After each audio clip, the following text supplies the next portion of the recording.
तू फक्त बोल आणि त्याच्यामध्ये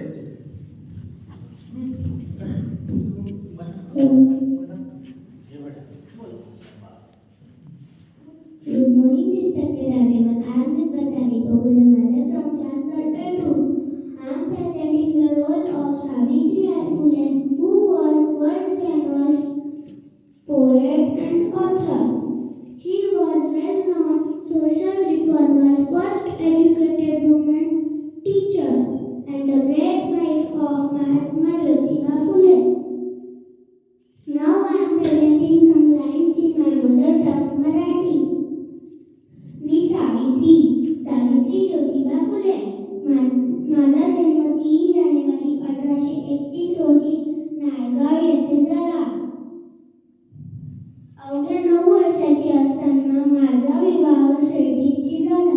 शेठजी म्हणजेच महात्मा ज्योतिबा फुले बरं का.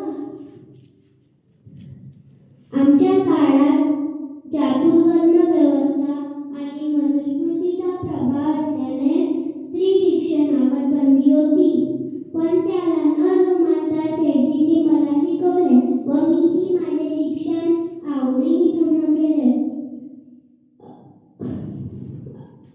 1848 रोजी पुण्यातल्या भिडेवाड्यात शेठजींच्या मदतीने पहिली मुलींची शाळा उघडली व त्या शाळेच्या शिक्षिका म्हणून मीच काम पाहिले.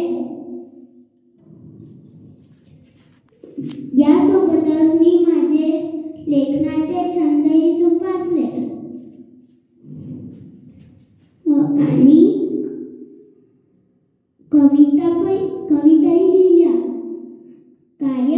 काव्य फुले हा काव्य सम्राटी 67वी कविता मी आपल्या समोर सादर करीत आहे. तिचे नाव आहे तया समाल म्हणावे का. ज्ञान नाही विद्या नाही ती